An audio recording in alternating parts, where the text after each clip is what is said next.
Hello YouTube. It's been a while since I made a video. I'm doing an update on my Lwrc Repr.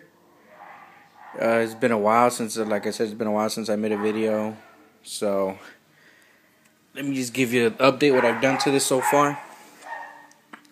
This Repr has the BABC Battle Comp, specifically designed for the 308 bigger rounds.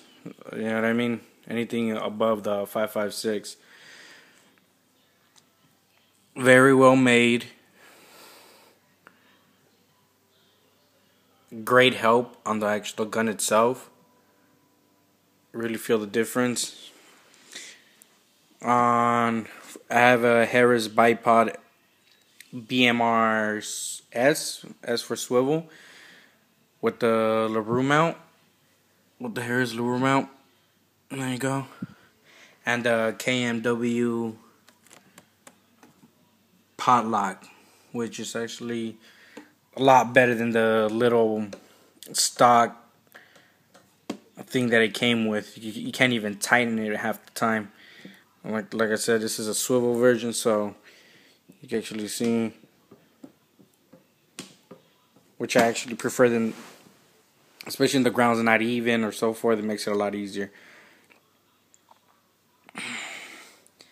Have the Lwrc offset mount. This is actually one of their newer ones.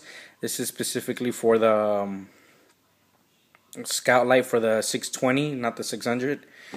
The difference is that the hinges here are a lot wider versus the 600s are like right there versus compared to out here. So I was actually bummed out they didn't have one of these until recently, so I'm happy about that.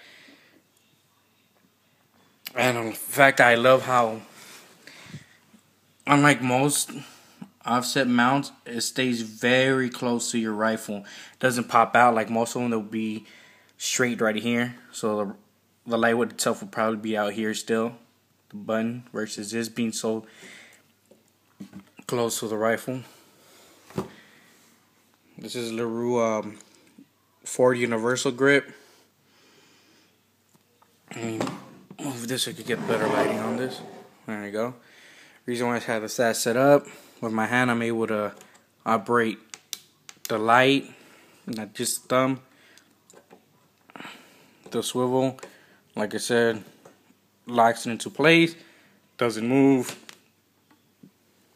which is a flick of my fingers, moves again. I like having everything set up easy, you know what I mean? This is their Lwrc's index clips, which I love since they're individual clips. Makes it easy to go around like certain things, like or mark. Like let's say I remove this,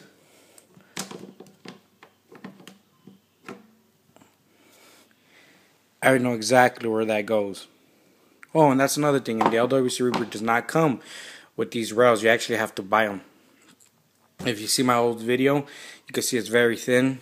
This rail still keep it very thin. As you can see, like it smooths out into a point. But yeah, if you guys are wondering about the Lwrc index clips, are great. Like I said, it makes it easy to mark areas. I have it for everywhere I have down here, so I can remove everything real quick and not worried about where, what, when. I don't have to count the notches and so forth. You know what I mean?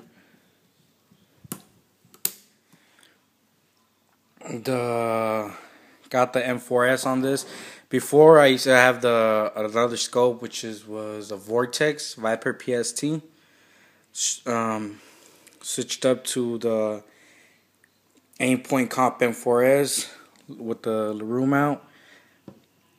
I used to have a GG&G mount on this, but what GG&G don't tell you, that their mount actually comes out here, right next to that, so it makes it hard to set your the settings on your M4S. And even if you flip it over, this is a Lwrc Repr, meaning the fact that I have a side charging handle. So even if I was to flip it the other way, it was bugging my hand. So even if with the GG mount, the handle was still coming out here, so it was actually bugging me out. I actually had to opt for the Lwrc, which I should have done in the beginning, but I wanted to try something different. Didn't work out. I got their Lwrc pivot to side mount magnifier. Sorry about. There you go. I'm using my phone, so there you go. Great product. Pivot to side, pull back, side, locks in place. I usually have that like that, pointed down. So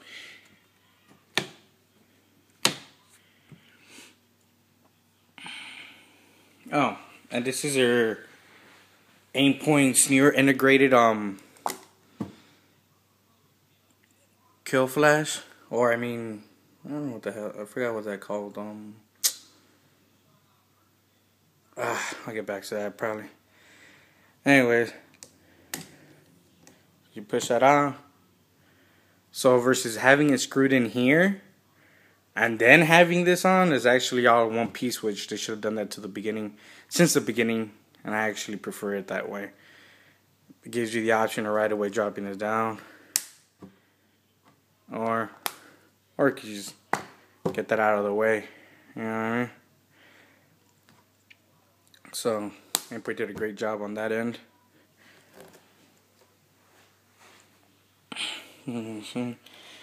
Rifle came with a cheap trigger. You would think that a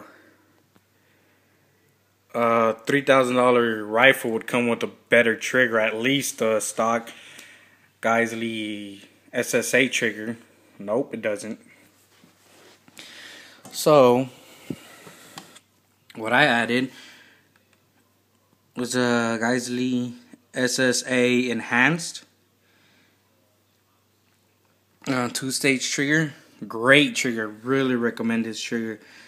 Especially out there, people that are constantly upgrading their ARs and so forth. The trigger is a very important part of the rifle. I really recommend to opt for a good trigger. You know what I mean? It has ambidextrous safety. Obviously, that didn't come with it neither. This is a badass safety, which I prefer.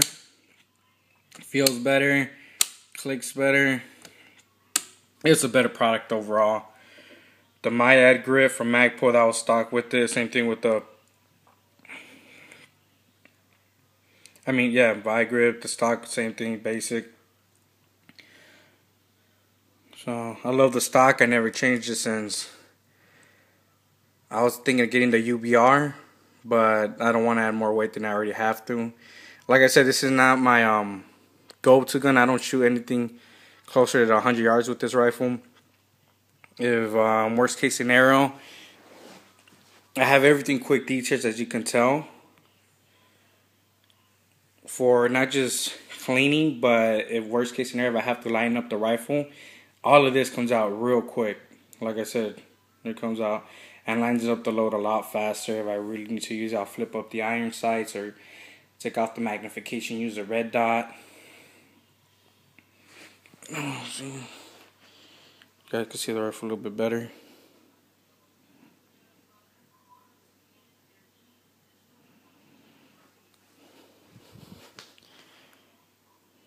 Oh, it's a little crooked. Love how this flips to the side. And you don't have to worry about the brass hitting it. I never had a problem with that, so that's pretty good. I was actually worried that the brass would actually, when it comes out, would actually chip at the glass piece, but glad it doesn't. There you go. This is I also installed since I live in California. I got a Radlock bullet button. A lot of people use a magnet to it's too much. Honestly, you want to follow the rules in here in California. They suck. I know they suck. But there's things out there you could go around it. Like this one, you could just unscrew it a little bit and it becomes a regular mag release versus having a little magnet attached to it. And then you got your whole assault, felony, and it's too much of a big deal. Worst case scenario, shit hit the fan, you want a rad lock, you could just unscrew it. It becomes a regular mag release. While you're in this, or even when you want to get out of the state of California, you have still a regular mag release. You know what I mean? But while you're in here, it says compliant. It's a regular bullet button. And when you're screwed in, you just press the center, it releases a mag. So yeah, this is a finished product. There's nothing that I'm gonna add after this. I'm gonna be doing a video soon of my Ed Brown. It's not actually new. I had it for a while. Like I said, it's been a while since I made a video. So it's a Cobra carry. Let's see that you guys can see. Like I said, I'll make a video out of this pretty soon. So, and also have a Benelli M4, which should be done pretty soon, and I'll make a review and video out of that too, especially how the collapsible stock is used and so forth, since I don't see videos explaining that. Never mind. I'll do that later. So yeah, thanks for viewing my other videos. Please subscribe, comment. What do you guys think? If you guys want to keep up to date of all my stuff, you guys also can add me on Instagram. It's Jerry1911, and you'll see all the stuff that I buy for my guns months before I even post it up on YouTube, and all the guns that I'm already purchasing and ordered and so forth. Thanks again, guys.